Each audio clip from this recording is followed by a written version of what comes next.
حضرت ابن عباس رضی اللہ عنہ نے بیان کیا کہ ایک دن رسول اللہ صلی اللہ علیہ وسلم صفا پہاڑی پر چڑھے اور پکارا، یا صباحا، لوگو دوڑو۔ اس آواز پر قریش جمع ہو گئے اور پوچھا کیا بات ہے؟ حضرت صلی اللہ علیہ وسلم نے فرمایا، تمہاری کیا رائے ہے اگر میں تمہیں بتاؤں کہ دشمن صبح کے وقت یا شام کے وقت تم پر حملہ کرنے والا ہے، تو کیا تم میری بات کی تصدیق نہیں کرو گے؟ انہوں نے کہا کہ ہم آپ کی تصدیق کریں گے۔ آپ صلی اللہ علیہ وسلم نے فرمایا کہ پھر میں تم کو سخت ترین عذاب دوزخ سے پہلے ڈرانے والا ہوں۔ ابو لہب مردود بولا، تو ہلاک ہو جا، کیا تم نے اسی لیے ہمیں بلایا تھا؟ اس پر اللہ پاک نے آیت تبت یدا ابی لہب وتب نازل فرمائی۔ صحیح بخاری حدیث نمبر 4801۔ ابو ذر رضی اللہ عنہ نے بیان کیا کہ آفتاب غروب ہونے کے وقت میں مسجد میں نبی کریم صلی اللہ علیہ وسلم کے ساتھ موجود تھا۔ حضرت صلی اللہ علیہ وسلم نے فرمایا، ابو ذر تمہیں معلوم ہے یہ آفتاب کہاں غروب ہوتا ہے؟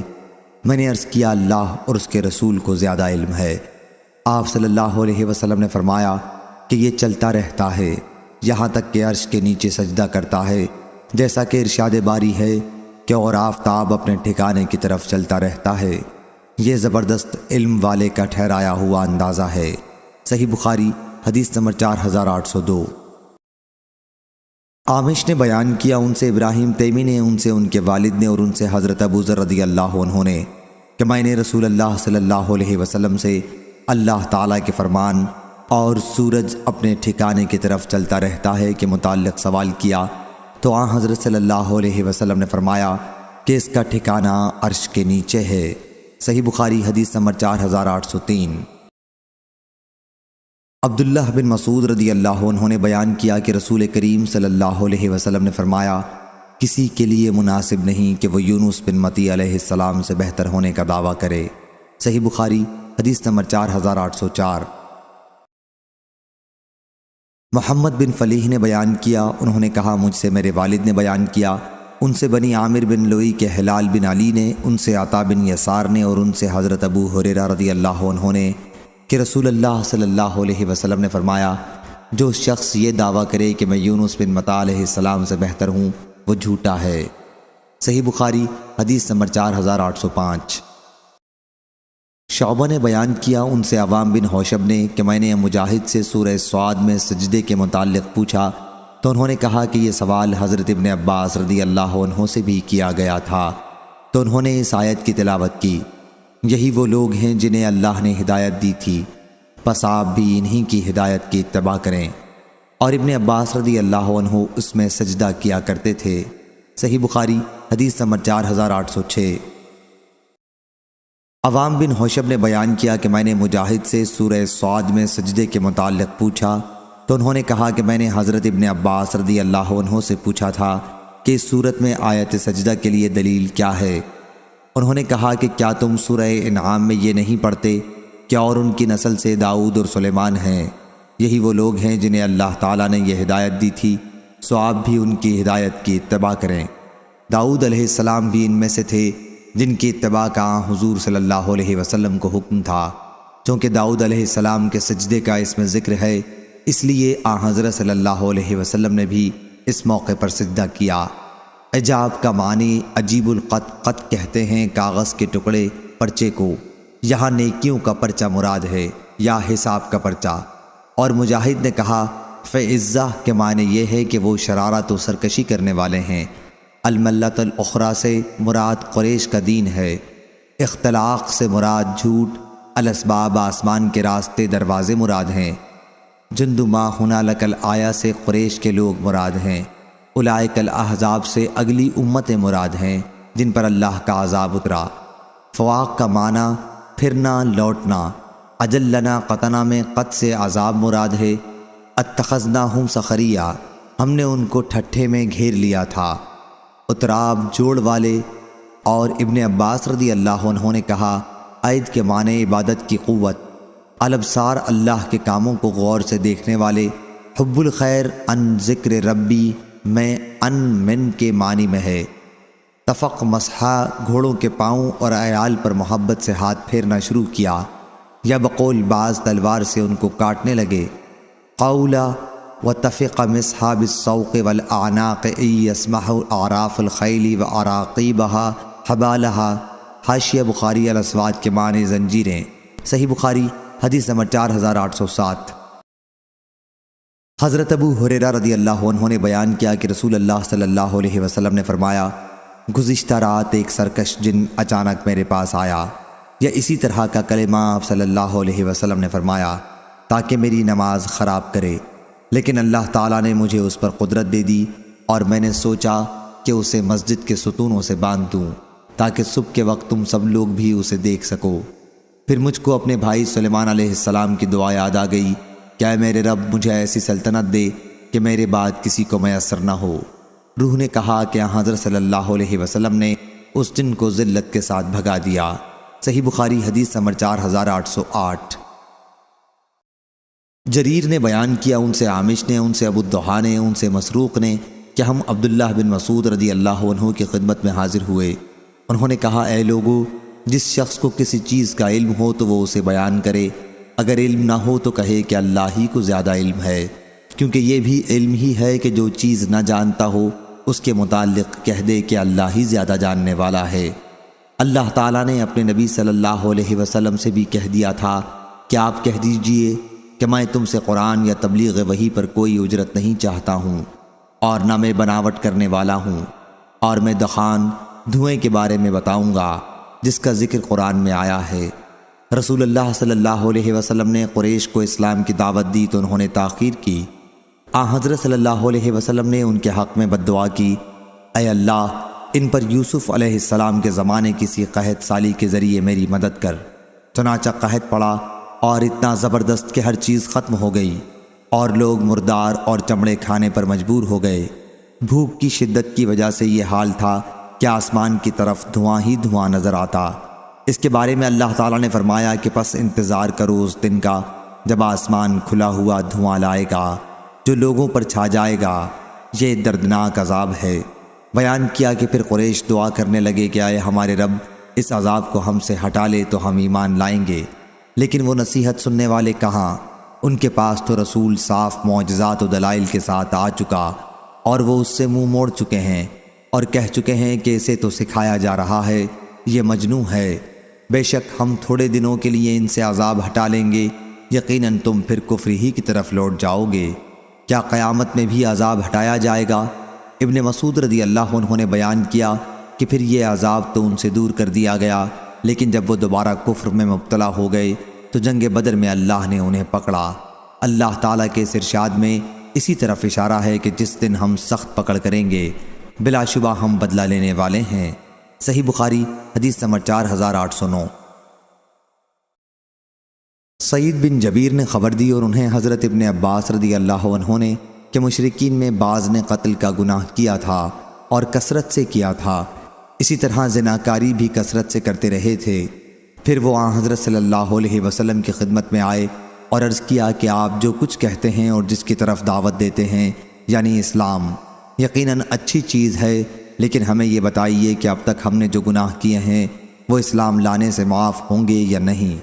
اس پر یہ آیت نازل ہوئی، اور وہ لوگ جو اللہ کے سوا اور کسی دوسرے معبود کو نہیں پکارتے اور کسی بھی جان کو قتل نہیں کرتے جس کا قتل کرنا اللہ نے حرام کیا ہے، ہاں مگر حق کے ساتھ۔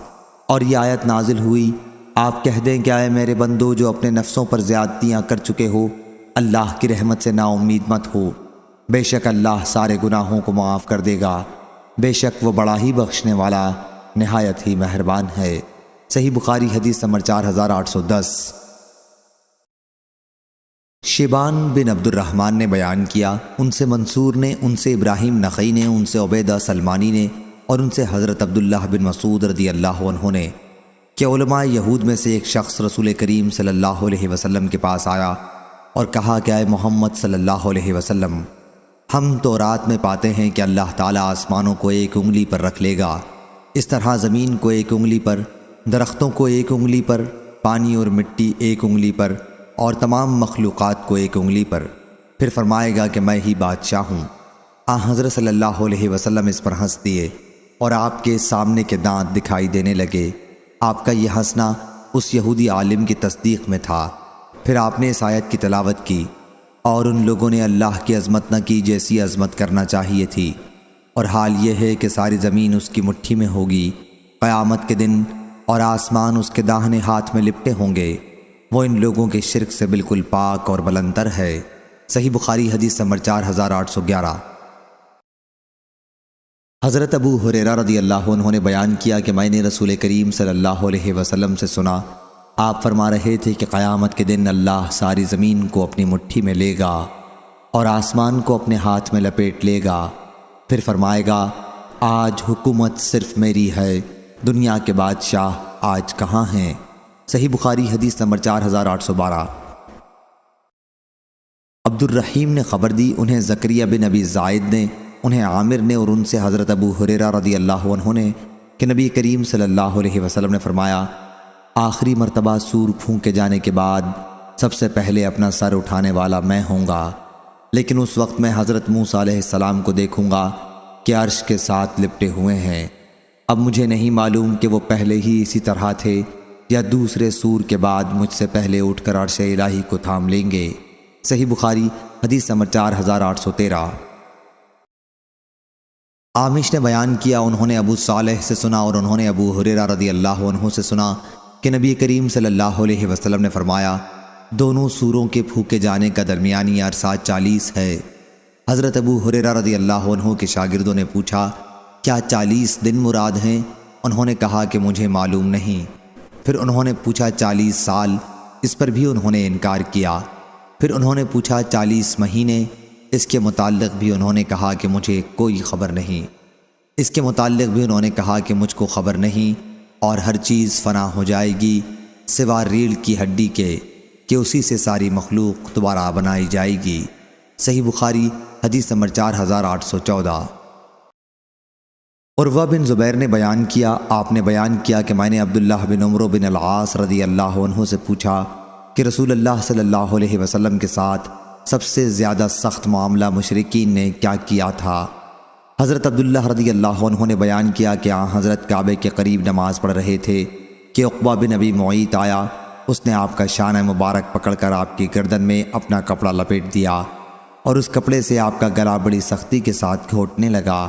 اتنے میں حضرت ابو بکر صدیق رضی اللہ عنہ بھی آ گئے اور انہوں نے اس بدبخت کا مونڈھا پکڑ کر اسے حضرت صلی اللہ علیہ وسلم سے جدا کیا اور کہا کہ کیا تم ایک ایسے شخص کو قتل کر دینا چاہتے ہو جو کہتا ہے کہ میرا رب اللہ ہے اور وہ تمہارے رب کے پاس سے اپنی سچائی کے لیے روشن دلائل بھی ساتھ لایا ہے؟ صحیح بخاری حدیث نمبر 4815۔ یزید بن زرعی نے بیان کیا، ان سے روح بن قاسم نے، ان سے منصور نے، ان سے مجاہد نے، ان سے ابو معمر نے اور ان سے حضرت ابن مسعود رضی اللہ عنہ نے آیت اور تم اس بات سے اپنے کو چھپا نہیں سکتے تھے کہ تمہارے کان گواہی دیں گے کے متعلق کہا کہ قریش کے 2 آدمی اور بیوی کی طرف سے ان کے قبیلہ ثقیف کا کوئی رشتہ دار یا ثقیف کے 2 افراد تھے اور بیوی کی طرف قریش کا کوئی رشتہ دار یہ خانہ کعبہ کے پاس بیٹھے ہوئے تھے۔ ان میں سے بعض نے کہا کہ کیا تمہارا خیال ہے کہ اللہ تعالی ہماری باتیں سنتا ہوگا؟ ایک نے کہا کہ بعض باتیں سنتا ہے، دوسرے نے کہا کہ اگر بعض باتیں سن سکتا ہے تو سب سنتا ہوگا۔ اس پر یہ آیت نازل ہوئی، اور تم اس بات سے اپنے کو چھپا ہی نہیں سکتے کہ تمہارے خلاف تمہارے کان اور تمہاری آنکھیں گواہی دیں گے، آخر آیت تک۔ صحیح بخاری حدیث نمبر 4816۔ عبداللہ رضی اللہ عنہ نے بیان کیا کہ خانہ کعبہ کے پاس 2 قریشی اور 1 ثقفی یا 1 قریشی اور 2 ثقفی مرد بیٹھے ہوئے تھے۔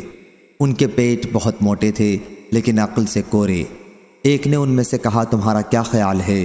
کیا اللہ ہماری باتوں کو سن رہا ہے؟ دوسرے نے کہا اگر ہم زور سے بولیں تو سنتا ہے لیکن آہستہ بولیں تو نہیں سنتا۔ تیسرے نے کہا اگر اللہ زور سے بولنے پر سن سکتا ہے تو آہستہ بولنے پر بھی ضرور سنتا ہوگا۔ اس پر یہ آیت اتری، کیا اور تم اس بات سے اپنے کو چھپا ہی نہیں سکتے کہ تمہارے کان اور تمہاری آنکھیں ہی اور تمہارے چمڑے گواہی دیں گے، آخر آیت تک۔ سفیان ہم سے یہ حدیث بیان کرتے تھے اور کہا کہ ہم سے منصور نے یا ابن نجیح نے یا حمید نے، ان میں سے کسی ایک نے یا کسی 2 نے یہ حدیث بیان کی۔ پھر آپ منصور ہی کا ذکر کرتے تھے اور دوسروں کا ذکر ایک سے زیادہ مرتبہ نہیں کیا۔ صحیح بخاری حدیث نمبر 4817۔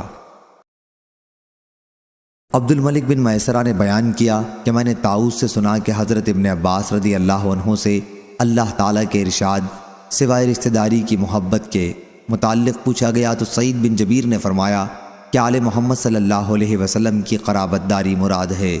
حضرت ابن عباس رضی اللہ عنہ نے اس پر کہا کہ تم نے جلد بازی کی، قریش کی کوئی شاخ ایسی نہیں جس میں حضرت صلی اللہ علیہ وسلم کی قرابت داری نہ ہو۔ حضرت صلی اللہ علیہ وسلم نے ان سے فرمایا کہ تم سے صرف یہ چاہتا ہوں کہ تم اس قرابت داری کی وجہ سے صلہ رحمی کا معاملہ کرو جو میرے اور تمہارے درمیان میں موجود ہے۔ صحیح بخاری حدیث نمبر 4818۔ سفیان بن عینہ نے بیان کیا، ان سے عمرو نے، ان سے عطا نے، ان سے صفوان بن یعلا نے اور ان سے ان کے والد نے کہ میں نے رسول کریم صلی اللہ علیہ وسلم کو منبر پر یہ آیت پڑھتے سنا، اور یہ لوگ پکاریں گے کہ اے مالک تمہارا پروردگار ہمارا کام ہی تمام کر دے۔ اور قتادہ نے کہا مثلاً للآخرین یعنی پچھلوں کے لیے نصیحت، دوسروں نے کہا مقرنین کا معنی قابو میں رکھنے والے۔ عرب لوگ کہتے ہیں فلانا فلانے کا مقرن ہے، یعنی اس پر اختیار رکھتا ہے، اس کو قابو میں لایا ہے۔ اقواب وہ کوزے جن میں ٹوٹی نہ ہو بلکہ منہ کھلا ہوا ہو جہاں سے آدمی چاہے پیے۔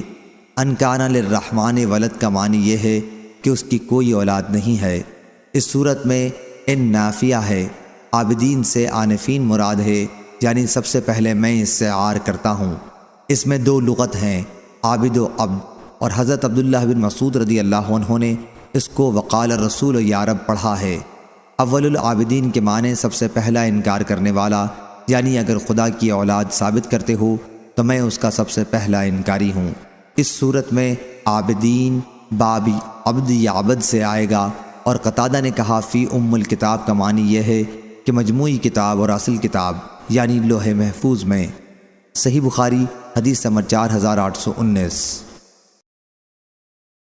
عبدان نے بیان کیا، ان سے ابو حمزہ نے، ان سے عامش نے، ان سے مسلم نے، ان سے مسروق نے اور ان سے عبداللہ بن مسعود رضی اللہ عنہ نے کہ قیامت کی 5 علامتیں گزر چکی ہیں، الدخان دھواں، الروم غلبہ روم، القمر چاند کا ٹکڑے ہونا، البطشہ پکڑ، اور اللزام ہلاکت اور قید۔ صحیح بخاری حدیث نمبر 4820۔ حضرت عبداللہ بن مسعود رضی اللہ عنہ نے بیان کیا کہ یہ قحط اس لیے پڑا تھا کہ قریش جب رسول اللہ صلی اللہ علیہ وسلم کی دعوت قبول کرنے کے بجائے شرک پر جمے رہے تو آپ نے ان کے لیے ایسے قحط کی بد دعا کی جیسا یوسف علیہ السلام کے زمانے میں پڑا تھا۔ چنانچہ قحط کی نوبت یہاں تک پہنچی کہ لوگ ہڈیاں تک کھانے لگے۔ لوگ آسمان کی طرف نظر اٹھاتے لیکن بھوک اور فاقے کی شدت کی وجہ سے دھوئیں کے سوا اور کچھ نظر نہ آتا۔ اسی کے متعلق اللہ تعالیٰ نے یہ آیت نازل کی، تو آپ انتظار کریں اس روز کا جب آسمان کی طرف سے نظر آنے والا دھواں پیدا ہو جو لوگوں پر چھا جائے، یہ ایک دردناک عذاب ہوگا۔ بیان کیا کہ پھر ایک صحابہ حضرت صلی اللہ علیہ وسلم کی خدمت میں حاضر ہوئے اور عرض کی، یا رسول اللہ صلی اللہ علیہ وسلم، قبیلہ مضر کے لیے بارش کی دعا کیجیے کہ وہ برباد ہو چکے ہیں۔ حضرت صلی اللہ علیہ وسلم نے فرمایا، مضر کے حق میں دعا کے لیے کہتے ہو، تم بڑے جری ہو۔ آخر حضرت صلی اللہ علیہ وسلم نے ان کے لیے دعا فرمائی اور بارش ہوئی۔ اس پر آیت انکم عائدون نازل ہوئی، یعنی اگرچہ تم نے ایمان کا وعدہ کیا ہے لیکن تم کفر کی طرف پھر لوٹ جاؤ گے۔ چنانچہ جب پھر ان میں خوشحالی ہوئی تو شرک کی طرف لوٹ گئے اور اپنے ایمان کے وعدے کو بھلا دیا، جس پر اللہ تعالیٰ نے یہ آیت نازل کی، جس روز ہم بڑی سخت پکڑ پکڑیں گے اس روز ہم پورا بدلہ لے لیں گے۔ بیان کیا اس آیت سے مراد بدر کی لڑائی ہے۔ صحیح بخاری حدیث نمبر 4821۔ مسروق نے بیان کیا کہ میں عبداللہ بن مسعود رضی اللہ عنہ کی خدمت میں حاضر ہوا۔ انہوں نے کہا کہ یہ بھی علم ہی ہے کہ تمہیں اگر کوئی بات معلوم نہیں ہے تو اس کے متعلق یوں کہہ دو کہ اللہ ہی زیادہ جاننے والا ہے۔ اللہ تعالیٰ نے اپنے نبی صلی اللہ علیہ وسلم سے فرمایا کہ آپ اپنی قوم سے کہہ دیں کہ میں تم سے کسی اجرت کا طالب نہیں ہوں اور نہ میں بناوٹی باتیں کرتا ہوں۔ جب قریش حضور اکرم صلی اللہ علیہ وسلم کو تکلیف پہنچانے اور آپ صلی اللہ علیہ وسلم کے ساتھ معاندانہ روش میں برابر بڑھتے رہے تو آپ صلی اللہ علیہ وسلم نے ان کے لیے بد دعا کی کہ اے اللہ ان کے خلاف میری مدد ایسے قحط کے ذریعے کر جیسا کہ یوسف علیہ السلام کے زمانے میں پڑا تھا۔ چنانچہ قحط پڑا اور بھوک کی شدت کا یہ حال ہوا کہ لوگ ہڈیاں اور مردار کھانے لگ گئے۔ لوگ آسمان کی طرف دیکھتے تھے لیکن فاقے کی وجہ سے دھوئیں کے سوا اور کچھ نظر نہ آتا۔ آخر انہوں نے کہا کہ اے ہمارے پروردگار ہم سے اس عذاب کو دور کر، ہم ضرور ایمان لے آئیں گے۔ لیکن اللہ تعالیٰ نے ان سے کہہ دیا تھا کہ اگر ہم نے یہ عذاب دور کر دیا تو پھر بھی تم اپنی پہلی حالت پر لوٹ آؤ گے۔ حضرت صلی اللہ علیہ وسلم نے ان کے حق میں دعا کی اور یہ عذاب ان سے ہٹ گیا، لیکن وہ پھر بھی کفر و شرک پر ہی جمے رہے۔ اس کا بدلہ اللہ تعالیٰ نے بدر کی لڑائی میں لیا۔ یہی واقعہ آیت یوم تاتی السماء بدخان مبین آخر تک میں بیان ہوا ہے۔ صحیح بخاری حدیث نمبر 4822۔ مسروق نے بیان کیا کہ میں عبداللہ بن مسعود رضی اللہ عنہ کی خدمت میں حاضر ہوا۔ انہوں نے فرمایا کہ جب نبی کریم صلی اللہ علیہ وسلم نے قریش کو اسلام کی دعوت دی تو انہوں نے آپ کو جھٹلایا اور آپ کے ساتھ سرکشی کی۔ حضرت صلی اللہ علیہ وسلم نے ان کے لیے بد دعا کی کہ اے اللہ میری ان کے خلاف یوسف علیہ السلام جیسے قحط کے ذریعے مدد فرما۔ چنانچہ قحط پڑا اور ہر چیز ختم ہو گئی۔ لوگ مردار کھانے لگے۔ کوئی شخص کھڑا ہو کر آسمان کی طرف دیکھتا تو بھوک اور فاقے کی وجہ سے آسمان اور اس کے درمیان دھواں ہی دھواں نظر آتا۔ پھر آپ نے اس آیت کی تلاوت شروع کی تو آپ انتظار کریں اس روز کا جب آسمان کی طرف سے نظر آنے والا ایک دھواں پیدا ہو جو لوگوں پر چھا جائے۔ یہ ایک دردناک عذاب ہوگا، بے شک ہم چندے اس عذاب کو ہٹا لیں گے اور تم بھی اپنی پہلی حالت پر لوٹ آؤ گے۔ عبداللہ بن مسعود رضی اللہ عنہ نے فرمایا کیا قیامت کے عذاب سے بھی وہ بچ سکیں گے؟ فرمایا کہ سخت پکڑ بدر کی لڑائی میں ہوئی تھی۔ صحیح بخاری حدیث نمبر 4823۔ حضرت عبداللہ بن مسعود رضی اللہ عنہ نے کہا کہ اللہ تعالیٰ نے محمد صلی اللہ علیہ وسلم کو مبعوث کیا اور آپ نے فرمایا کہہ دو کہ میں تم سے کسی اجر کا طالب نہیں ہوں اور نہ میں بناوٹی باتیں کرنے والوں میں سے ہوں۔ پھر جب آپ نے دیکھا کہ قریش اناد سے باز نہیں آتے تو آپ صلی اللہ علیہ وسلم نے ان کے لیے بد دعا کی کہ اے اللہ ان کے خلاف میری مدد ایسے قحط سے کر جیسا کہ یوسف علیہ السلام کے زمانے میں پڑا تھا۔ قحط پڑا اور ہر چیز ختم ہو گئی۔ لوگ ہڈیوں اور چمڑے کھانے پر مجبور ہو گئے۔ سلیمان اور منصور راویان حدیث میں سے ایک نے بیان کیا کہ وہ چمڑے اور مردار کھانے پر مجبور ہو گئے اور زمین سے دھواں سا نکلنے لگا۔ آخر ابو سفیان آئے اور کہا کہ اے محمد صلی اللہ علیہ وسلم آپ کی قوم ہلاک ہو چکی، اللہ سے دعا کیجئے کہ ان سے قحط کو دور کر دے۔ حضرت صلی اللہ علیہ وسلم نے دعا فرمائی اور قحط ختم ہو گیا، لیکن اس کے بعد وہ پھر کفر کی طرف لوٹ گئے۔ منصور کی روایت میں ہے کہ پھر آپ نے یہ آیت پڑھی تو آپ اس روز کا انتظار کریں جب آسمان کی طرف ایک نظر آنے والا دھواں پیدا ہو آئے دون تک۔ کیا آخرت کا عذاب بھی ان سے دور ہو سکے گا؟ دھواں اور سخت پکڑ اور ہلاکت گزر چکے۔ بعض نے چاند اور بعض نے غلبہ روم کا بھی ذکر کیا ہے کہ یہ بھی گزر چکا ہے۔ صحیح بخاری حدیث نمبر 4824۔ وکیع نے بیان کیا ان سے عامش نے، ان سے مسلم نے، ان سے مسروق نے اور ان سے عبداللہ رضی اللہ عنہ نے بیان کیا کہ 5 قرآن مجید کی پیشین گوئیاں گزر چکی ہیں۔ لزام، بدر کی لڑائی کی ہلاکت، الروم، غلبہ روم، البطشہ، سخت پکڑ، القمر، چاند کے ٹکڑے ہونا اور الدخان، دھواں، شدت فاقہ کی وجہ سے۔ صحیح بخاری حدیث نمبر 4825۔ ابو ہریرہ رضی اللہ عنہ نے بیان کیا کہ رسول اللہ صلی اللہ علیہ وسلم نے فرمایا اللہ تعالیٰ فرماتا ہے کہ ابن آدم مجھے تکلیف پہنچاتا ہے، وہ زمانے کو گالی دیتا ہے حالانکہ میں ہی زمانہ ہوں، میرے ہی ہاتھ میں سب کچھ ہے، میں رات اور دن کو عدلتا بدلتا رہتا ہوں۔ صحیح بخاری حدیث نمبر 4826۔ یوسف بن ماہک نے بیان کیا کہ مروان کو حضرت معاویہ رضی اللہ عنہ نے حجاز کا امیر گورنر بنایا تھا۔ اس نے ایک موقع پر خطبہ دیا اور خطبے میں یزید بن معاویہ کا بار بار ذکر کیا تاکہ اس کے والد حضرت معاویہ رضی اللہ عنہ کے بعد اس سے لوگ بیعت کریں۔ اس پر عبد الرحمن بن ابی بکر رضی اللہ عنہ نے اعتراضاً کچھ فرمایا۔ مروان نے کہا اسے پکڑ لو۔ عبد الرحمن اپنی بہن حضرت عائشہ رضی اللہ عنہا کے گھر میں چلے گئے تو وہ لوگ پکڑ نہیں سکے۔ اس پر مروان بولا کہ اسی شخص کے بارے میں قرآن کی آیت نازل ہوئی تھی کہ اور جس شخص نے اپنے ماں باپ سے کہا کہ تف ہے تم پر، کیا تم مجھے خبر دیتے ہو؟ اس پر عائشہ رضی اللہ عنہا نے کہا کہ ہمارے آل ابی بکر کے بارے میں اللہ تعالیٰ نے کوئی آیت نازل نہیں کی، بلکہ تہمت سے میری برأت ضرور نازل کی تھی۔ صحیح بخاری حدیث نمبر 4827۔ ابو نضر نے بیان کیا، ان سے سلیمان بن یسار نے اور ان سے نبی کریم صلی اللہ علیہ وسلم کی زوجہ مطہرہ حضرت عائشہ رضی اللہ عنہا نے بیان کیا کہ میں نے نبی کریم صلی اللہ علیہ وسلم کو کبھی اس طرح ہنستے نہیں دیکھا کہ آپ کے حلق کا کوا نظر آ جائے، بلکہ آپ تبسم فرمایا کرتے تھے۔ بیان کیا کہ جب بھی آپ بادل یا ہوا دیکھتے تو گھبراہٹ اور اللہ کا خوف آپ کے چہرے مبارک سے پہچان لیا جاتا۔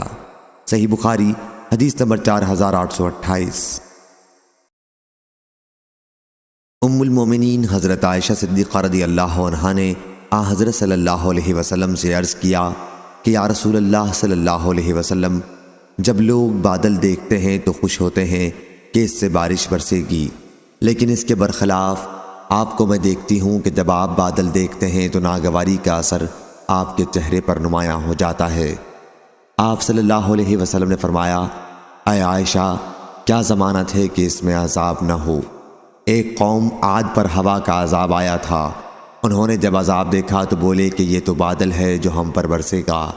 صحیح بخاری حدیث نمبر 4829۔ حضرت ابو ہریرہ رضی اللہ عنہ نے بیان کیا کہ نبی کریم صلی اللہ علیہ وسلم نے فرمایا، اللہ تعالیٰ نے مخلوق پیدا کی، جب وہ اس کی پیدائش سے فارغ ہوا تو رحم نے کھڑے ہو کر رحم کرنے والے اللہ کے دامن میں پناہ لی۔ اللہ تعالیٰ نے اس سے فرمایا کہ تجھے یہ پسند نہیں کہ جو تجھ کو جوڑے میں بھی اسے جوڑوں، اور جو تجھے توڑے میں بھی اسے توڑوں۔ رحم نے عرض کیا، ہاں میرے رب۔ اللہ تعالیٰ نے فرمایا، پھر ایسا ہی ہوگا۔ حضرت ابو ہریرہ رضی اللہ عنہ نے کہا کہ اگر تمہارا جی چاہے تو یہ آیت پڑھ لو۔ اگر تم کنارہ کش رہو تو آیا تم کو یہ احتمال بھی ہے کہ تم لوگ دین میں فساد مچا دو گے اور آپس میں قطع تعلق کر لو گے۔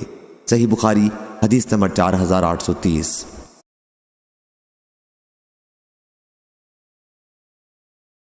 ابو الحباب سعید بن یسار نے بیان کیا اور ان سے حضرت ابو ہریرہ رضی اللہ عنہ نے سابقہ حدیث کی طرح۔ پھر ابو ہریرہ رضی اللہ عنہ نے بیان کیا کہ رسول اللہ صلی اللہ علیہ وسلم نے فرمایا کہ اگر تمہارا جی چاہے تو آیت اگر تم کنارہ کش رہو پڑھ لو۔ صحیح بخاری حدیث نمبر 4831۔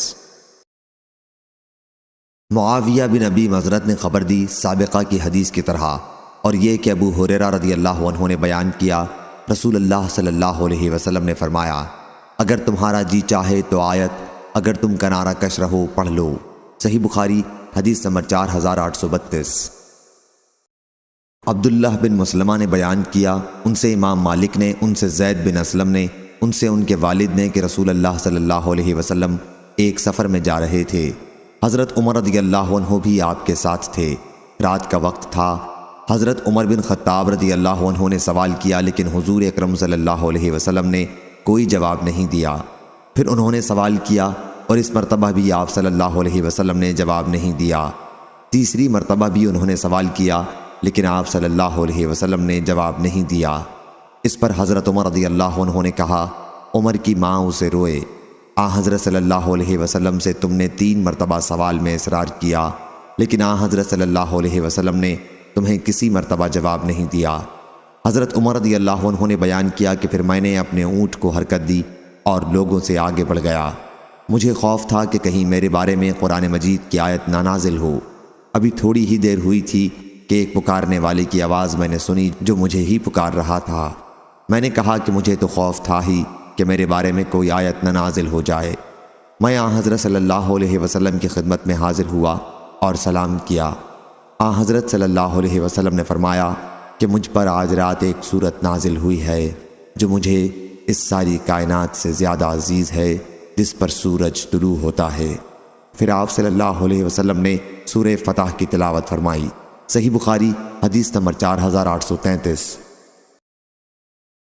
شعبہ نے بیان کیا انہوں نے قتادہ سے سنا اور ان سے حضرت انس رضی اللہ عنہ نے بیان کیا کہ سورہ فتح صلح حدیبیہ کے بارے میں نازل ہوئی تھی۔ صحیح بخاری حدیث نمبر 4834۔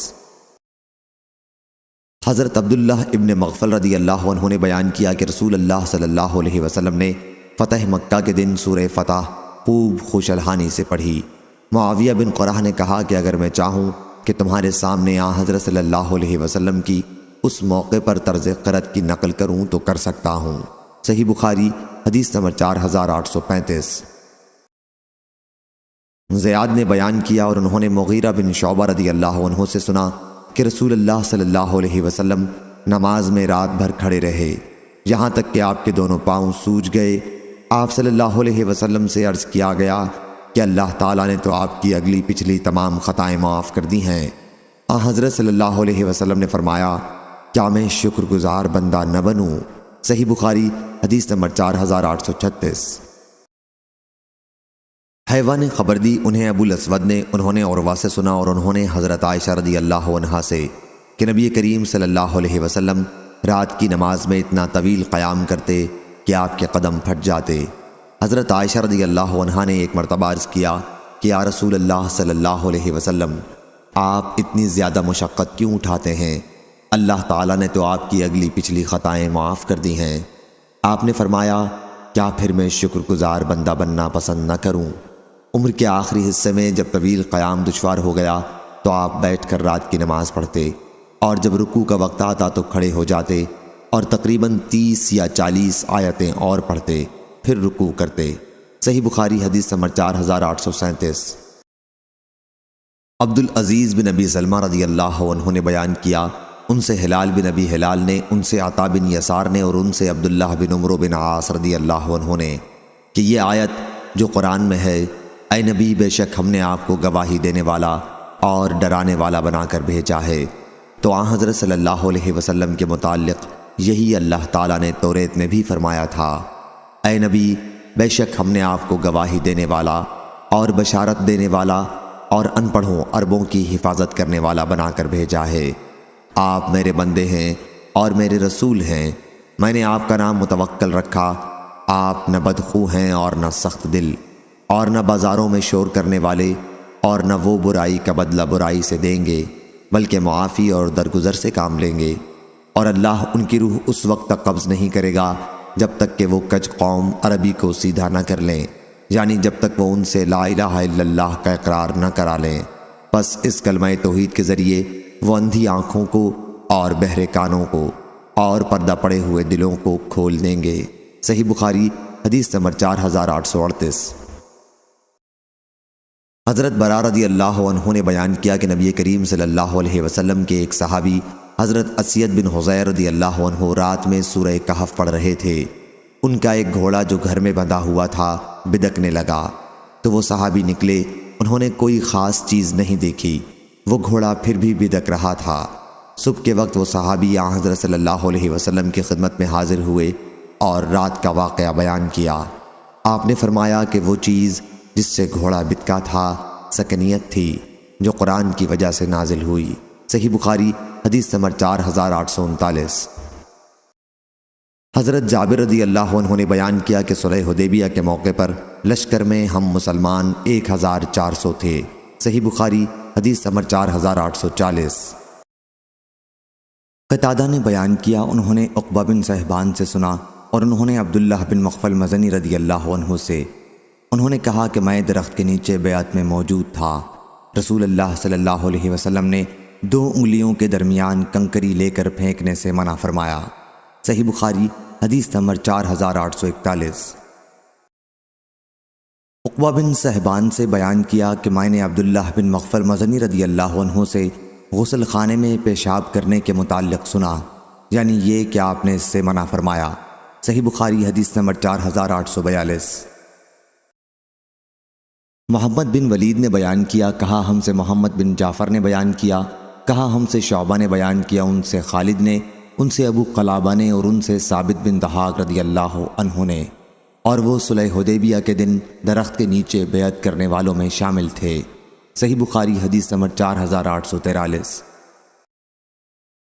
احمد بن اسحاق سلمہ نے بیان کیا، کہا ہم سے یعلا نے، کہا ہم سے عبدالعزیز بن سیاح نے، ان سے حبیب بن ابی ثابت نے کہ میں ابو وائل رضی اللہ عنہ کی خدمت میں ایک مسئلہ پوچھنے کے لیے خوارج کے متعلق گیا۔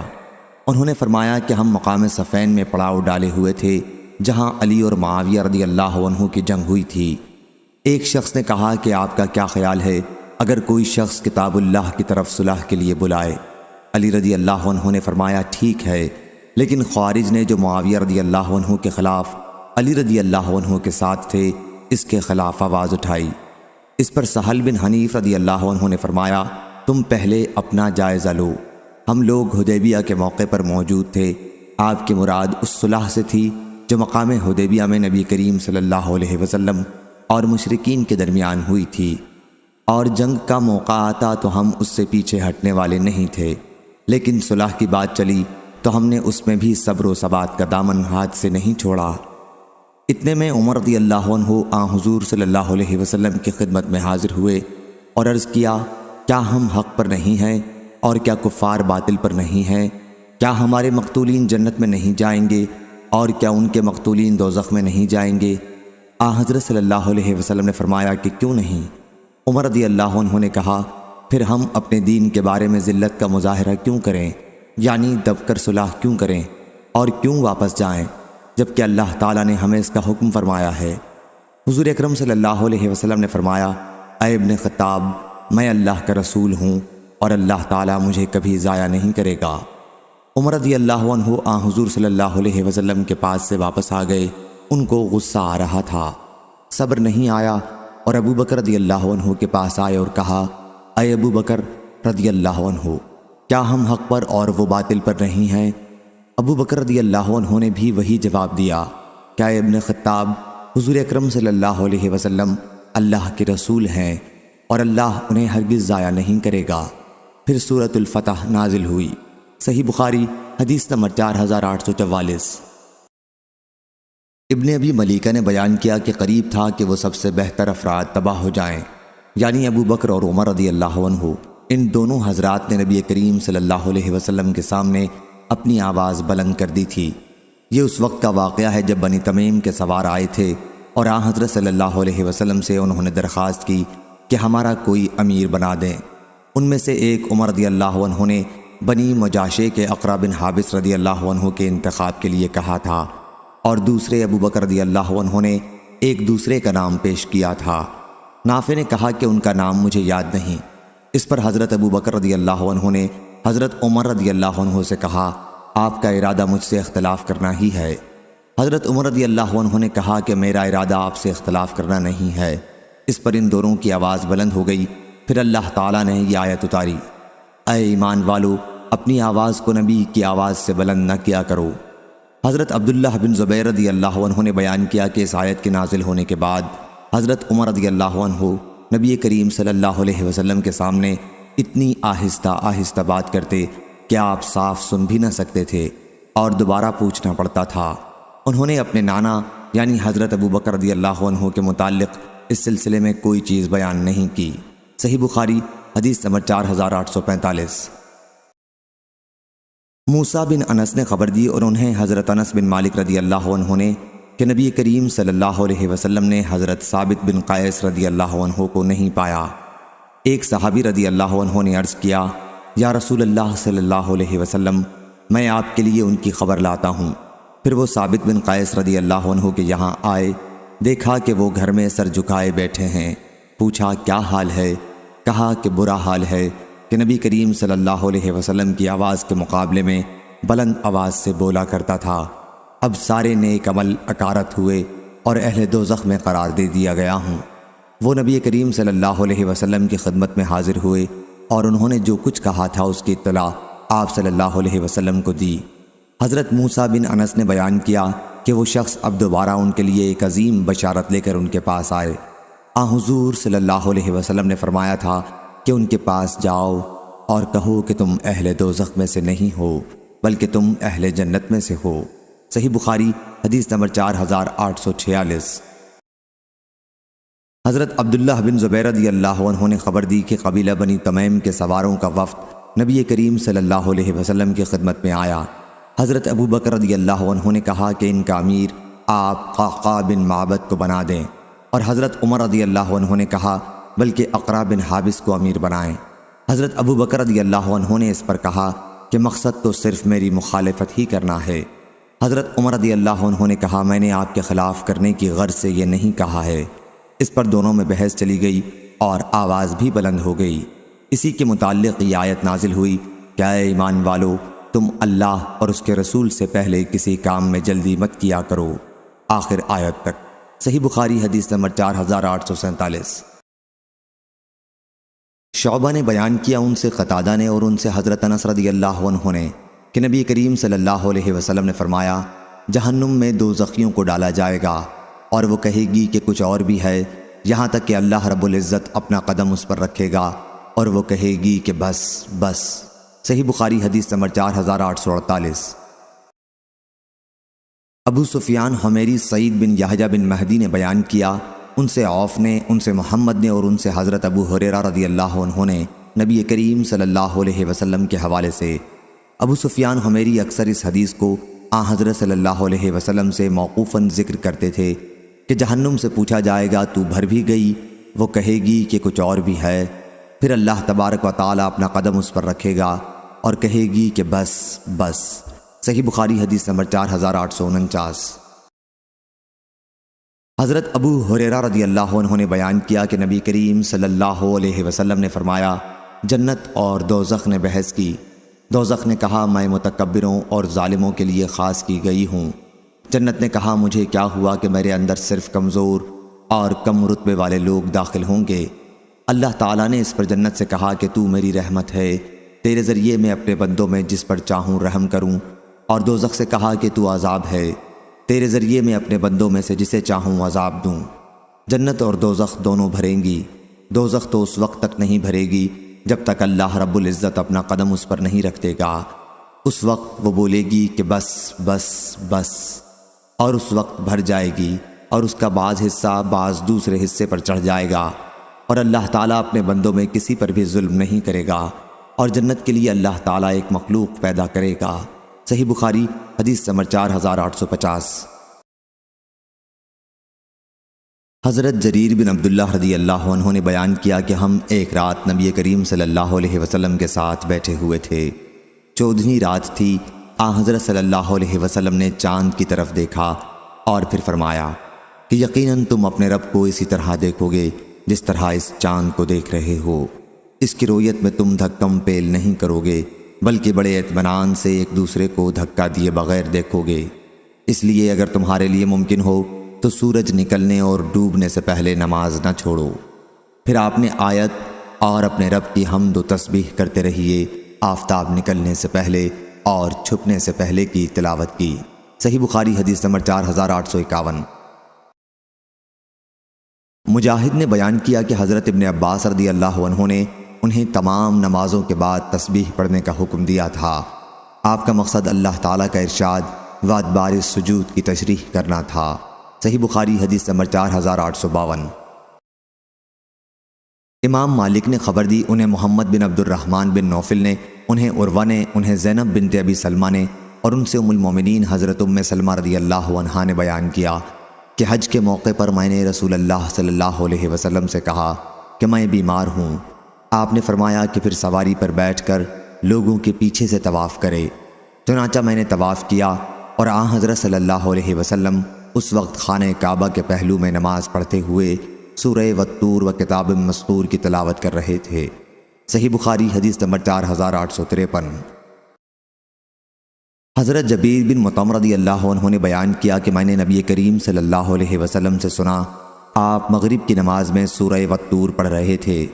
جب آپ اس آیت پر پہنچے کیا یہ لوگ بغیر کسی کے پیدا کیے پیدا ہو گئے یا یہ خود اپنے خالق ہیں یا انہوں نے آسمان اور زمین کو پیدا کر لیا ہے؟ اصل یہ ہے کہ ان میں یقین ہی نہیں۔ کیا ان لوگوں کے پاس آپ کے پروردگار کے خزانے ہیں یا یہ لوگ حاکم ہیں؟ تو میرا دل اڑنے لگا۔ حضرت سفیان نے بیان کیا لیکن میں نے ظاہری سے سنا ہے، وہ محمد بن جبیر بن مطعم سے روایت کرتے تھے، ان سے ان کے والد حضرت جبیر بن مطعم رضی اللہ عنہ نے بیان کیا کہ میں نے نبی کریم صلی اللہ علیہ وسلم کو مغرب میں سورہ والطور پڑھتے سنا۔ سفیان نے کہا کہ میرے ساتھیوں نے اس کے بعد جو اضافہ کیا ہے وہ میں نے زہری سے نہیں سنا۔ صحیح بخاری حدیث نمبر 4854۔ مسروق نے بیان کیا کہ میں نے حضرت عائشہ رضی اللہ عنہا سے پوچھا، اے ایمان والوں کی ماں، کیا حضرت محمد صلی اللہ علیہ وسلم نے معراج کی رات میں اپنے رب کو دیکھا تھا؟ حضرت عائشہ رضی اللہ عنہا نے کہا، تم نے ایسی بات کہی کہ میرے رونگٹے کھڑے ہو گئے۔ کیا تم ان 3 باتوں سے بھی ناواقف ہو؟ جو شخص بھی تم میں سے یہ 3 باتیں بیان کرے وہ جھوٹا ہے۔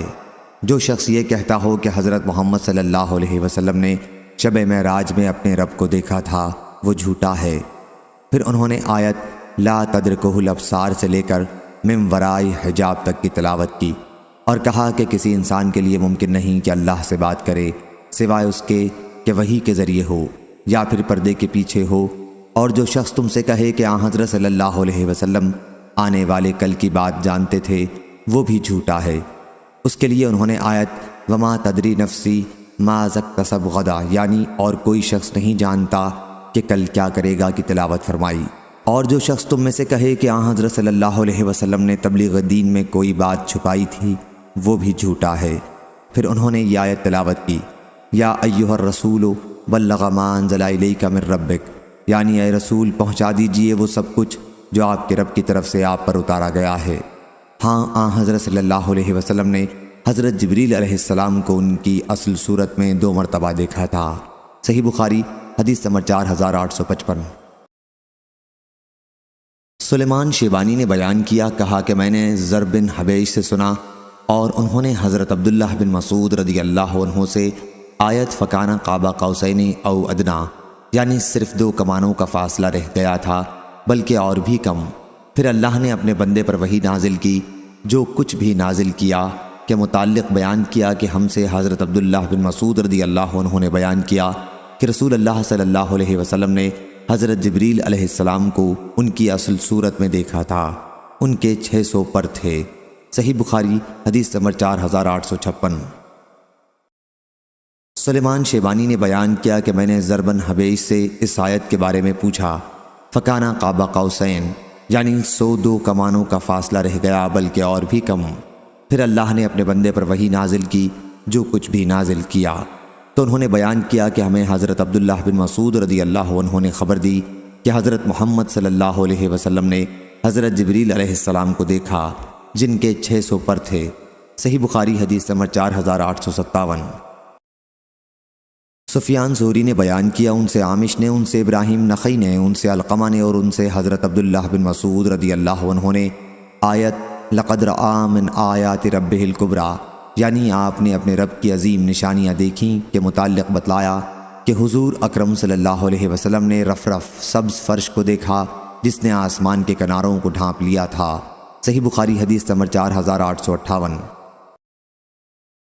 ابو جوزہ نے بیان کیا اور ان سے حضرت ابن عباس رضی اللہ عنہ نے لات اور عزا کے حال میں کہا کہ لات ایک شخص کو کہتے ہیں جو حاجیوں کے لیے ستو گھولتا تھا۔ صحیح بخاری حدیث نمبر 4859۔ حضرت ابو ہریرہ رضی اللہ عنہ نے بیان کیا کہ رسول اللہ صلی اللہ علیہ وسلم نے فرمایا، جو شخص قسم کھائے اور کہے کہ قسم ہے لات اور عزا کی تو اسے تجدید ایمان کے لیے کہنا چاہیے لا الہ الا اللہ، اور جو شخص اپنے ساتھی سے یہ کہے کہ آؤ جوا کھیلیں تو اسے صدقہ دینا چاہیے۔ صحیح بخاری حدیث نمبر 4860۔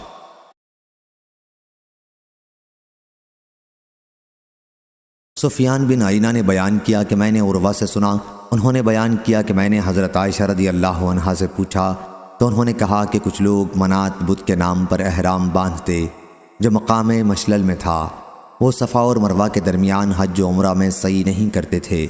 اس پر اللہ تعالیٰ نے آیت نازل کی، بے شک صفا اور مروہ اللہ کی نشانیوں میں سے ہیں، چنانچہ رسول کریم صلی اللہ علیہ وسلم نے ان کے درمیان طواف کیا اور مسلمانوں نے بھی طواف کیا۔ سفیان نے کہا کہ منات مقام قدید پر مشلل میں تھا، اور عبد الرحمن بن خالد نے بیان کیا کہ ان سے ابن شہاب نے، ان سے عروہ نے بیان کیا اور ان سے حضرت عائشہ رضی اللہ عنہا نے کہا کہ یہ آیت انصار کے بارے میں نازل ہوئی تھی۔ اسلام سے پہلے انصار اور قبیلہ غسان کے لوگ منات کے نام پر احرام باندھتے تھے، پہلی حدیث کی طرح۔ اور معمر نے زہری سے بیان کیا، ان سے عروہ نے، ان سے حضرت عائشہ رضی اللہ عنہا نے کہ قبیلہ انصار کے کچھ لوگ منات کے نام کا احرام باندھتے تھے۔ منات ایک بت تھا جو مکہ اور مدینہ کے درمیان رکھا ہوا تھا۔ اسلام لانے کے بعد ان لوگوں نے کہا کہ یا رسول اللہ صلی اللہ علیہ وسلم، ہم منات کی تعظیم کے لیے صفا اور مروہ کے درمیان سعی نہیں کیا کرتے تھے۔ صحیح بخاری حدیث نمبر 4861۔ حضرت ابن عباس رضی اللہ عنہ نے بیان کیا کہ نبی کریم صلی اللہ علیہ وسلم نے سورہ والنجم میں سجدہ کیا اور آپ کے ساتھ مسلمانوں نے اور تمام مشرکوں اور جنات و انسانوں نے بھی سجدہ کیا۔ عبد الوارث کے ساتھ اس حدیث کو ابراہیم بن طہمان نے بھی ایوب سے روایت کیا اور اسماعیل بن علیہ نے اپنی روایت میں حضرت ابن عباس رضی اللہ عنہ کا ذکر نہیں کیا۔ صحیح بخاری حدیث نمبر 4862۔ عبداللہ بن مسعود رضی اللہ عنہ نے بیان کیا کہ سب سے پہلے نازل ہونے والی سجدے والی سورت سورہ نجم ہے۔ بیان کیا کہ پھر رسول اللہ صلی اللہ علیہ وسلم نے اس کی تلاوت کے بعد سجدہ کیا اور جتنے لوگ آپ کے پیچھے تھے سبھی نے آپ کے ساتھ سجدہ کیا سوائے ایک شخص کے۔ میں نے دیکھا کہ اس نے اپنی ہتھیلی میں مٹی اٹھائی اور اس پر سجدہ کر لیا۔ بعد میں بدر کی لڑائی میں نے اسے دیکھا کہ کفر کی حالت میں وہ قتل کیا ہوا پڑا ہے۔ وہ شخص امیہ بن خلف تھا۔ صحیح بخاری حدیث نمبر 4863۔ حضرت عبداللہ بن مسعود رضی اللہ عنہ نے بیان کیا کہ رسول اللہ صلی اللہ علیہ وسلم کے زمانے میں چاند 2 ٹکڑے ہو گیا تھا، ایک ٹکڑا پہاڑ کے اوپر اور دوسرا اس کے پیچھے چلا گیا تھا۔ حضرت صلی اللہ علیہ وسلم نے اس موقع پر ہم سے فرمایا تھا کہ گواہ رہنا۔ صحیح بخاری حدیث نمبر 4864۔ عبداللہ رضی اللہ عنہ نے بیان کیا کہ چاند پھٹ گیا تھا اور اس وقت ہم بھی نبی کریم صلی اللہ علیہ وسلم کے ساتھ تھے، چنانچہ اس کے 2 ٹکڑے ہو گئے۔ حضرت صلی اللہ علیہ وسلم نے ہم سے فرمایا کہ لوگوں گواہ رہنا، گواہ رہنا۔ صحیح بخاری حدیث نمبر 4865۔ عبید اللہ بن عبداللہ بن عتبہ بن مسعود نے بیان کیا، ان سے حضرت عبداللہ بن عباس رضی اللہ عنہ نے بیان کیا کہ نبی کریم صلی اللہ علیہ وسلم کے زمانے میں چاند پھٹ گیا تھا۔ صحیح بخاری حدیث نمبر 4866۔ حضرت انس رضی اللہ عنہ نے بیان کیا کہ مکے والوں نے نبی کریم صلی اللہ علیہ وسلم سے معجزہ دکھانے کو کہا تو حضرت صلی اللہ علیہ وسلم نے انہیں چاند کے پھٹ جانے کا معجزہ دکھایا۔ صحیح بخاری حدیث نمبر 4867۔ حضرت انس رضی اللہ عنہ نے بیان کیا کہ چاند 2 ٹکڑوں میں پھٹ گیا تھا۔ صحیح بخاری حدیث نمبر 4868۔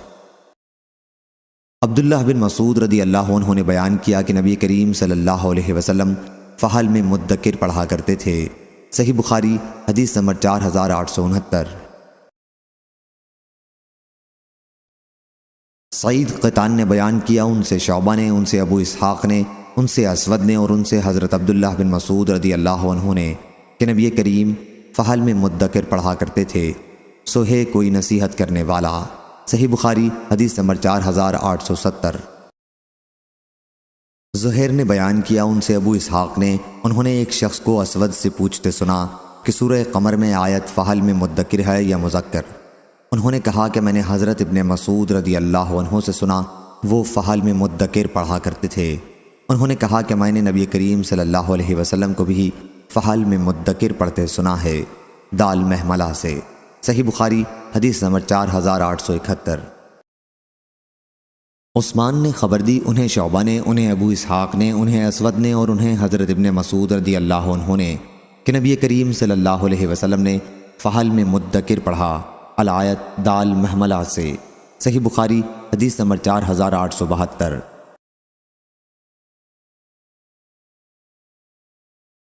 شعبہ نے بیان کیا، ان سے ابو اسحاق نے، ان سے اسود نے اور ان سے حضرت عبداللہ بن مسعود رضی اللہ عنہ نے کہ رسول اللہ صلی اللہ علیہ وسلم فحل میں مدکر دال محملہ سے پڑھا تھا۔ صحیح بخاری حدیث نمبر 4873۔ وکی نے بیان کیا، ان سے اسرائیل نے، ان سے ابو اسحاق نے، ان سے اسود بن یزید نے اور ان سے حضرت عبداللہ بن مسعود رضی اللہ عنہ نے کہ میں نے نبی کریم صلی اللہ علیہ وسلم کے سامنے فحل میں مذکر پڑھا تو آپ نے فرمایا کہ فحل میں مدکر یعنی دال محملہ سے پڑھو۔ صحیح بخاری حدیث نمبر 4874۔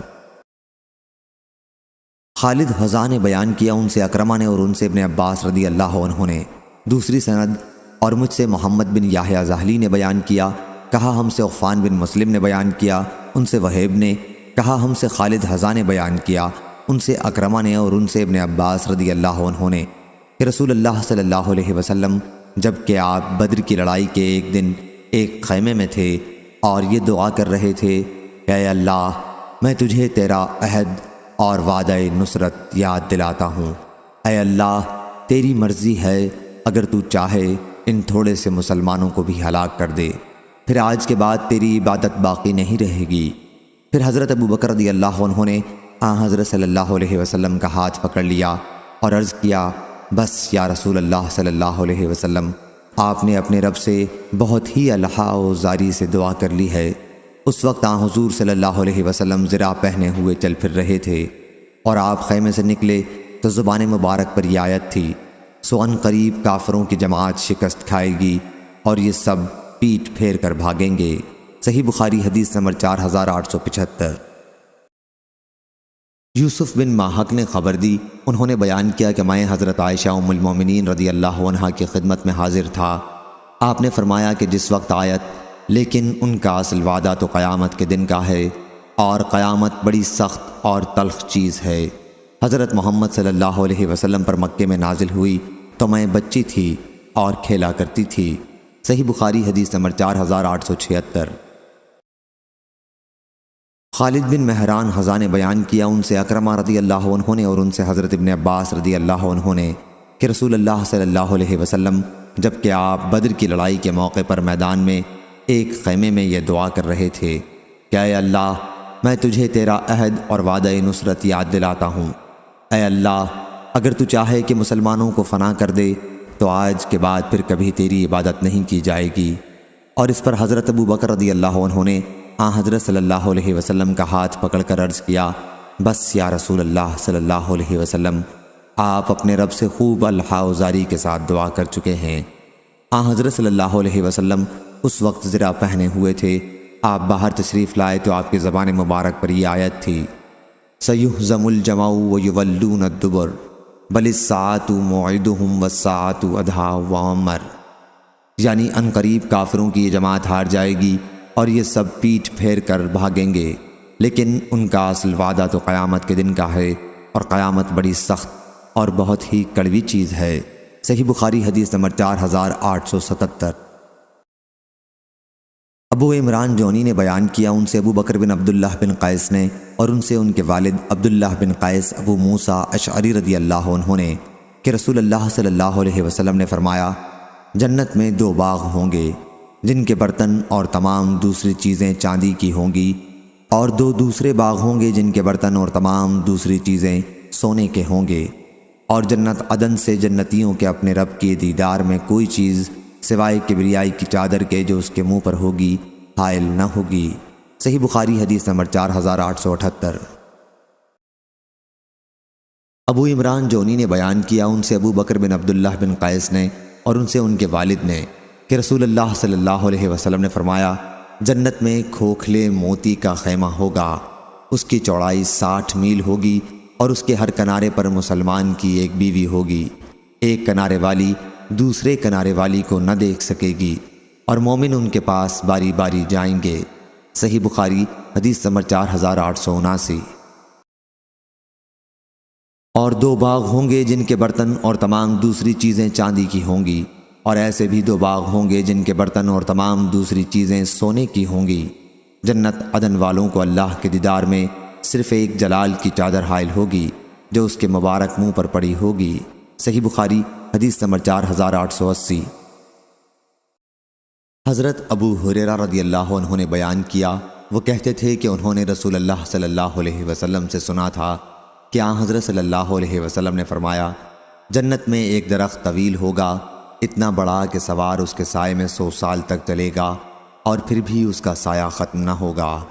اگر تمہارا جی چاہے تو آیت وظل ممدود کی قرأت کر لو۔ صحیح بخاری حدیث نمبر 4881۔ سعید بن جبیر نے بیان کیا کہ میں نے حضرت عبداللہ بن عباس رضی اللہ عنہ سے سورہ توبہ کے متعلق پوچھا تو انہوں نے کہا، یہ سورہ توبہ کی ہے یا فضیحت کرنے والی ہے۔ اس صورت میں برابر یہی اترتا رہا۔ بعض لوگ ایسے ہیں اور بعض لوگ ایسے ہیں، یہاں تک کہ لوگوں کو گمان ہوا یہ صورت کسی کا کچھ بھی نہیں چھوڑے گی بلکہ سب کے بھید کھول دے گی۔ بیان کیا کہ میں نے سورۃ الانفال کے متعلق پوچھا تو فرمایا کہ یہ جنگ بدر کے بارے میں نازل ہوئی تھی۔ بیان کیا کہ میں نے سورہ حشر کے متعلق پوچھا تو فرمایا کہ قبیلہ بنو نذیر کے یہود کے بارے میں نازل ہوئی تھی۔ صحیح بخاری حدیث نمبر 4882۔ سعید بن جبیر نے بیان کیا کہ میں نے حضرت ابن عباس رضی اللہ عنہ سے سورۃ حشر کے متعلق پوچھا تو انہوں نے کہا بلکہ اسے سورہ نذیر کہو۔ صحیح بخاری حدیث نمبر 4883۔ عبداللہ بن عمر رضی اللہ عنہ نے بیان کیا کہ رسول اللہ صلی اللہ علیہ وسلم نے بنو نذیر کے کھجوروں کے درخت جلا دیے تھے اور انہیں کاٹ ڈالا تھا۔ یہ درخت مقام بویرہ میں تھے۔ پھر اس کے متعلق اللہ تعالیٰ نے آیت نازل کی کہ جو کھجوروں کے درخت تم نے کاٹے یا انہیں ان کی جڑوں پر قائم رہنے دیا سو یہ دونوں اللہ ہی کے حکم کے موافق ہیں اور تاکہ نافرمانوں کو ذلیل کرے۔ صحیح بخاری حدیث نمبر 4884۔ عمرو بن دینار نے بیان کیا ان سے ظاہری نے، ان سے مالک بن اوس بن حدثان نے اور ان سے حضرت عمر رضی اللہ عنہ نے بیان کیا کہ بنی نذیر کے اموال کو اللہ تعالیٰ نے رسول اللہ صلی اللہ علیہ وسلم کو بغیر لڑائی کے دیا تھا۔ مسلمانوں نے اس کے لیے گھوڑے اور اونٹ نہیں دوڑائے۔ ان اموال کا خرچ کرنا خاص طور سے رسول اللہ صلی اللہ علیہ وسلم کے ہاتھ میں تھا، چنانچہ آپ اس میں سے ازواج مطہرات کا سالانہ خرچ دیتے تھے اور جو باقی بچتا تھا اس سے سامان جنگ اور گھوڑوں کے لیے خرچ کرتے تھے تاکہ اللہ رب العزت کے راستے میں جہاد کے موقع پر کام آئے۔ صحیح بخاری حدیث نمبر 4885۔ عبداللہ بن مسعود رضی اللہ عنہ نے بیان کیا کہ اللہ تعالیٰ نے گودوانے والیوں اور گودنے والیوں پر لعنت بھیجی ہے، چہرے کے بال اکھاڑنے والیوں اور حسن کے لیے آگے کے دانتوں میں کشادگی کرنے والیوں پر لعنت بھیجی ہے کہ یہ اللہ کی پیدا کی ہوئی صورت میں تبدیلی کرتی ہیں۔ عبداللہ بن مسعود رضی اللہ عنہ کا یہ کلام قبیلہ بنی اسد کی ایک عورت کو معلوم ہوا جو ام یعقوب کے نام سے معروف تھی۔ وہ آئی اور کہا کہ مجھے معلوم ہوا ہے کہ آپ نے اس طرح کی عورتوں پر لعنت بھیجی ہے۔ عبداللہ بن مسعود رضی اللہ عنہ نے کہا آخر کیوں نہ میں انہیں لعنت کروں جنہیں رسول اللہ صلی اللہ علیہ وسلم نے لعنت کی ہے اور جو کتاب اللہ کے حکم کے مطابق ملعون ہے۔ اس عورت نے کہا کہ قرآن مجید تو میں نے بھی پڑھا ہے لیکن آپ جو کچھ کہتے ہیں میں نے تو اس میں کہیں یہ بات نہیں دیکھی۔ انہوں نے کہا کہ اگر تم نے بغور پڑھا ہوتا تو تمہیں ضرور مل جاتا۔ کیا تم نے یہ آیت نہیں پڑھی کہ رسول صلی اللہ علیہ وسلم تمہیں جو کچھ دیں لے لیا کرو اور جس سے تمہیں روک دیں رک جایا کرو؟ اس نے کہا کہ پڑھی ہے۔ عبداللہ بن مسعود رضی اللہ عنہ نے کہا کہ پھر حضرت صلی اللہ علیہ وسلم نے ان چیزوں سے روکا ہے۔ اس پر عورت نے کہا کہ میرا خیال ہے کہ آپ کی بیوی بھی ایسا کرتی ہیں۔ انہوں نے کہا کہ اچھا جاؤ اور دیکھ لو۔ وہ عورت گئی اور اس نے دیکھا لیکن اس طرح کی ان کے یہاں کوئی معیوب چیز اسے نہیں ملی۔ پھر عبداللہ بن مسعود رضی اللہ عنہ نے کہا کہ اگر میری بیوی اسی طرح کرتی تو بھلا وہ میرے ساتھ رہ سکتی تھی؟ ہرگز نہیں۔ صحیح بخاری حدیث نمبر 4886۔ سفیان ثوری نے بیان کیا کہ میں نے عبد الرحمن بن عابد سے منصور بن معتمر کی حدیث کا ذکر کیا جو وہ ابراہیم سے بیان کرتے تھے کہ ان سے علقمہ نے اور ان سے حضرت عبداللہ بن مسعود رضی اللہ عنہ نے بیان کیا کہ رسول اللہ صلی اللہ علیہ وسلم نے سر کے قدرتی بالوں کے ساتھ مصنوعی بال لگانے والیوں پر لعنت بھیجی تھی۔ عبد الرحمن بن عابس نے کہا کہ میں نے بھی ام یعقوب نامی ایک عورت سے سنا تھا، وہ حضرت عبداللہ بن مسعود رضی اللہ عنہ سے منصور کی حدیث کے مثل بیان کرتی تھی۔ صحیح بخاری حدیث نمبر 4887۔ عمرو بن میمون نے بیان کیا کہ حضرت عمر بن خطاب رضی اللہ عنہ نے زخمی ہونے کے بعد انتقال سے پہلے فرمایا تھا میں اپنے بعد ہونے والے خلیفہ کو مہاجرین اولین کے بارے میں وصیت کرتا ہوں کہ وہ ان کا حق پہچانے، اور میں اپنے بعد میں ہونے والے خلیفہ کو انصار کے بارے میں وصیت کرتا ہوں جو دارالسلام اور ایمان میں نبی کریم صلی اللہ علیہ وسلم کی ہجرت سے پہلے ہی سے قرار پکڑے ہوئے ہیں، یہ کہ ان میں جو نیکوکار ہیں ان کی عزت کرے اور ان کے غلط کاروں سے درگزر کرے۔ صحیح بخاری حدیث نمبر 4888۔ حضرت ابو ہریرہ رضی اللہ عنہ نے بیان کیا کہ رسول اللہ صلی اللہ علیہ وسلم کی خدمت میں ایک صاحب خود حضرت ابو ہریرہ رضی اللہ عنہ حاضر ہوئے اور عرض کیا، یا رسول اللہ صلی اللہ علیہ وسلم، میں فاقے سے ہوں۔ حضرت صلی اللہ علیہ وسلم نے انہیں ازواج مطہرات کے پاس بھیجا کہ وہ آپ کی دعوت کریں، لیکن ان کے پاس کوئی چیز کھانے کی نہیں تھی۔ آپ صلی اللہ علیہ وسلم نے فرمایا، کیا کوئی شخص ایسا نہیں جو آج رات اس مہمان کی میزبانی کرے؟ اللہ اس پر رحم کرے گا۔ اس پر ایک انصاری صحابی ابو طلحہ رضی اللہ عنہ کھڑے ہوئے اور عرض کیا، یا رسول اللہ، یہ آج میرے مہمان ہیں۔ پھر وہ انہیں اپنے ساتھ لے گئے اور اپنی بیوی سے کہا کہ یہ رسول اللہ صلی اللہ علیہ وسلم کے مہمان ہیں، کوئی چیز ان سے بچا کے نہ رکھنا۔ بیوی نے کہا کہ اللہ کی قسم، میرے پاس اس وقت بچوں کے کھانے کے سوا اور کوئی چیز نہیں ہے۔ انصاری صحابی نے کہا، اگر بچے کھانا مانگیں تو انہیں سلا دو اور آؤ یہ چراغ بھی بجھا دو، آج رات ہم بھوکے ہی رہ لیں گے۔ بیوی نے ایسا ہی کیا۔ پھر وہ انصاری صحابی صبح کے وقت رسول اللہ صلی اللہ علیہ وسلم کی خدمت میں حاضر ہوئے تو حضرت صلی اللہ علیہ وسلم نے فرمایا کہ اللہ تعالیٰ نے فلاں انصاری صحابی اور ان کی بیوی کے عمل کو پسند فرمایا، یا آپ نے یہ فرمایا کہ اللہ تعالیٰ مسکرایا۔ پھر اللہ تعالیٰ نے یہ آیت نازل کی، وَيُؤْثِرُونَ عَلَىٰ أَنفُسِهِمْ وَلَوْ كَانَ بِهِمْ خَصَاصَةٌ، یعنی اور اپنے سے مقدم رکھتے ہیں اگرچہ خود فاقے میں ہی ہوں۔ صحیح بخاری حدیث نمبر 4889۔ حسن بن محمد بن علی نے بیان کیا، انہوں نے علی رضی اللہ عنہ کے کاتب عبید اللہ بن ابی رافع سے سنا، وہ بیان کرتے تھے کہ میں نے علی رضی اللہ عنہ سے سنا، انہوں نے کہا کہ رسول اللہ صلی اللہ علیہ وسلم نے مجھے حضرت زبیر اور مقداد رضی اللہ عنہ کو روانہ کیا، اور جب مقام خاخ کے باغ پر پہنچ جاؤ گے جو مکے اور مدینے کے درمیان تھا تو وہاں تمہیں ہودج میں ایک عورت ملے گی، اس کے ساتھ ایک خط ہوگا، وہ خط تم اس سے لے لینا۔ چنانچہ ہم روانہ ہوئے، ہمارے گھوڑے ہمیں تیز رفتاری کے ساتھ لے جا رہے تھے۔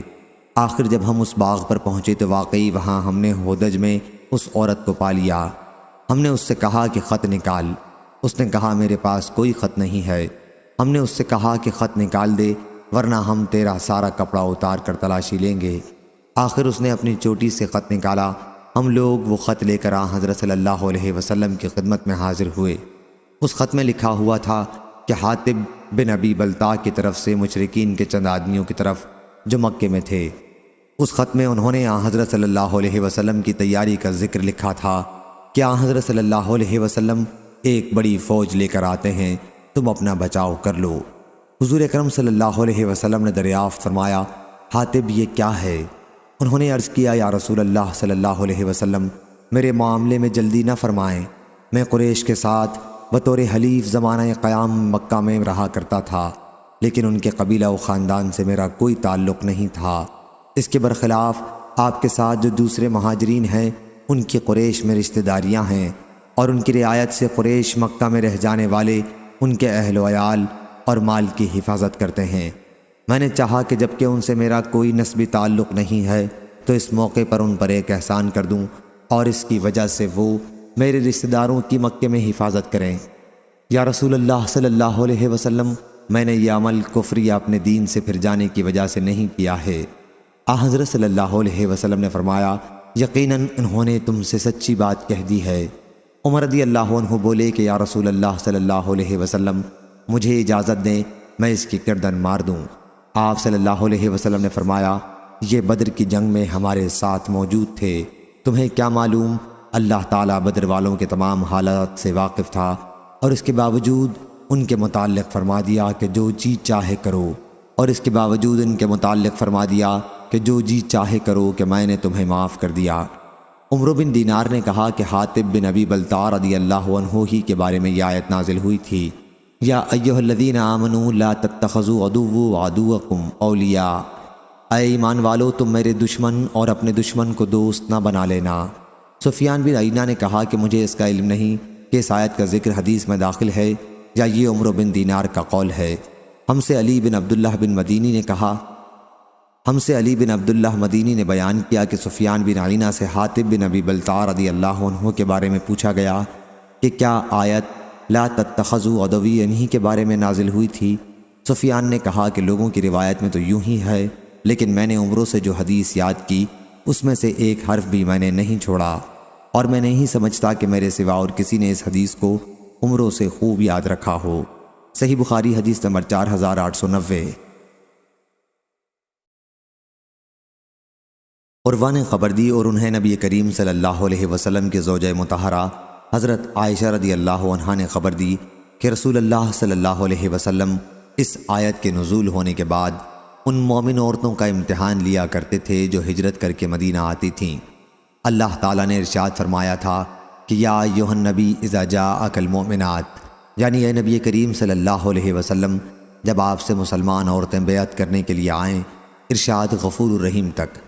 حضرت عروہ نے بیان کیا کہ حضرت عائشہ رضی اللہ عنہا نے کہا، چنانچہ جو عورت اس شرط آیت میں مذکور یعنی ایمان وغیرہ کا اقرار کر لیتی تو آن حضرت صلی اللہ علیہ وسلم اس سے زبانی طور پر فرماتے کہ میں نے تمہاری بیعت قبول کر لی، اور ہرگز نہیں، اللہ کی قسم، آن حضرت صلی اللہ علیہ وسلم کے ہاتھ نے کسی عورت کا ہاتھ بیعت لیتے وقت کبھی نہیں چھوا، صرف آپ ان سے زبانی بیعت لیتے تھے۔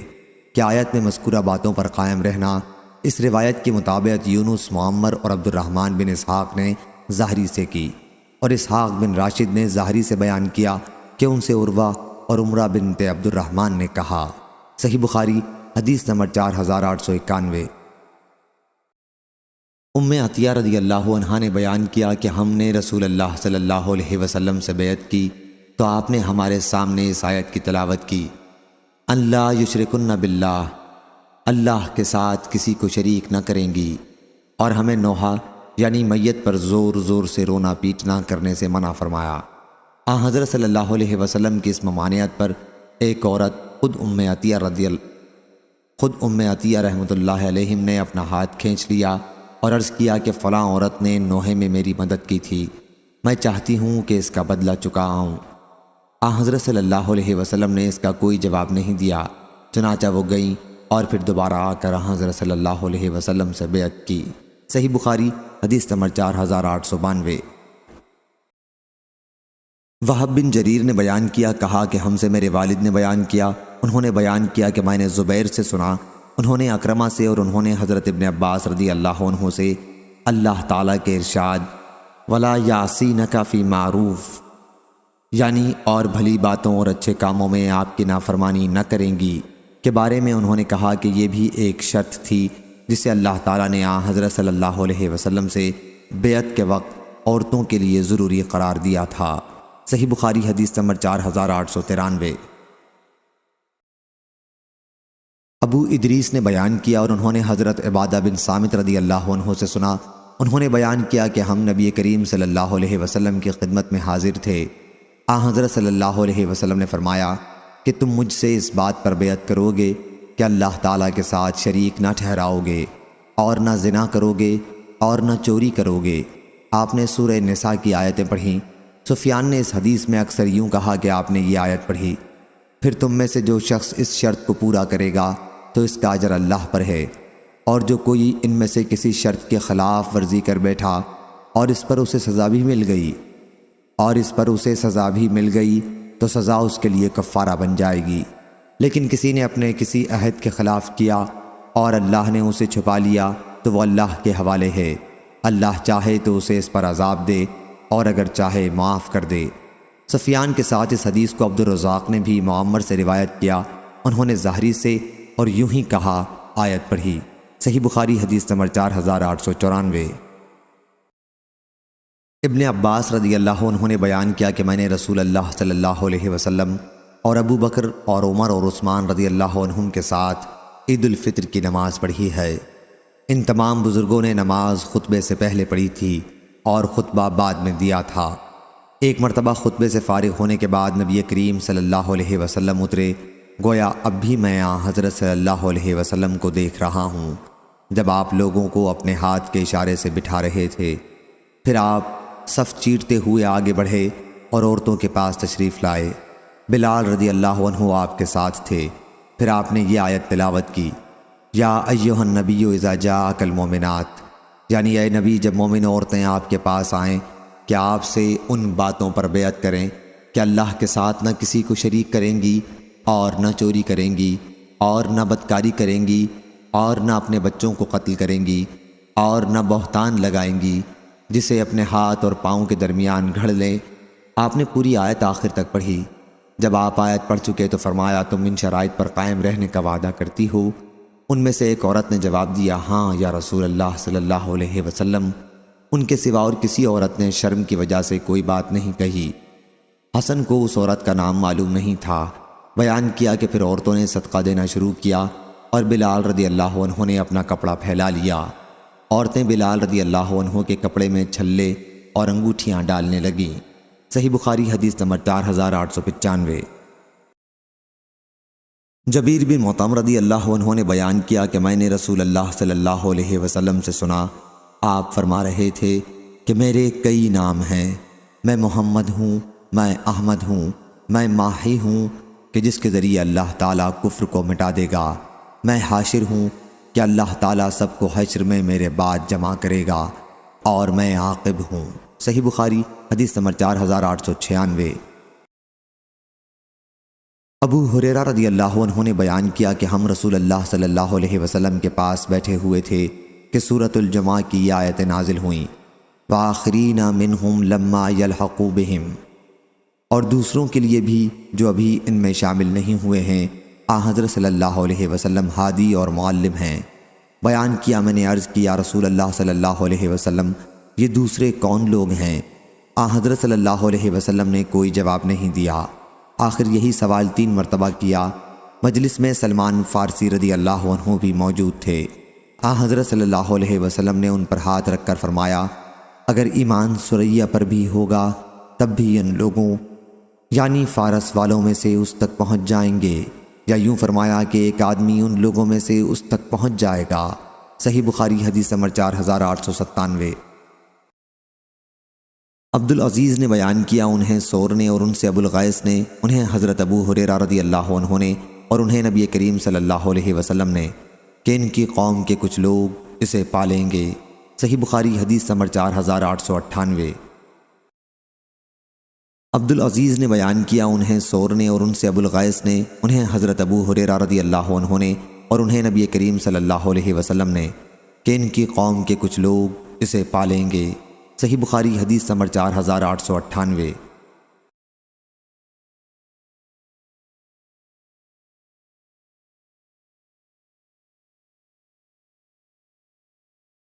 زید بن ارقم رضی اللہ عنہ نے بیان کیا کہ میں ایک غزوہ تبوک میں تھا اور میں نے منافقوں کے سردار عبداللہ بن ابی کو یہ کہتے سنا کہ جو لوگ مہاجرین رسول کے پاس جمع ہیں ان پر خرچ نہ کرو تاکہ وہ خود ہی رسول اللہ صلی اللہ علیہ وسلم سے جدا ہو جائیں۔ اس نے یہ بھی کہا اب اگر ہم مدینہ لوٹ کر جائیں گے تو عزت والا وہاں سے ذلت والوں کو نکال باہر کرے گا۔ میں نے اس کا ذکر اپنے چچا سعد بن عبادہ انصاری رضی اللہ عنہ سے کیا یا حضرت عمر رضی اللہ عنہ سے اس کا ذکر کیا، راوی کو شک تھا۔ انہوں نے اس کا ذکر نبی کریم صلی اللہ علیہ وسلم سے کیا۔ حضرت صلی اللہ علیہ وسلم نے مجھے بلایا، میں نے تمام باتیں آپ کو سنا دیں۔ حضرت صلی اللہ علیہ وسلم نے عبداللہ بن ابی اور اس کے ساتھیوں کو بلا بھیجا۔ انہوں نے قسم کھا لی، کہا کہ انہوں نے اس طرح کی کوئی بات نہیں کہی تھی۔ اس پر حضرت صلی اللہ علیہ وسلم نے مجھ کو جھوٹا سمجھا اور عبداللہ کو سچا سمجھا۔ مجھے اس کا اتنا صدمہ ہوا کہ ایسا کبھی نہ ہوا تھا۔ پھر میں گھر میں بیٹھ رہا، میرے چچا نے کہا کہ میرا خیال نہیں تھا کہ حضرت صلی اللہ علیہ وسلم تمہاری تکذیب کریں گے اور تم پر ناراض ہوں گے۔ پھر اللہ تعالیٰ نے یہ صورت نازل کی جب منافق آپ کے پاس آتے ہیں۔ اس کے بعد حضرت صلی اللہ علیہ وسلم نے مجھے بلوایا اور اس صورت کی تلاوت کی اور فرمایا کہ اے یزید اللہ تعالیٰ نے تم کو سچا کر دیا ہے۔ صحیح بخاری حدیث نمبر 4900۔ مزید اسلامک ویڈیو دیکھنے کے لیے ہمارے چینل کو سبسکرائب کیجیے۔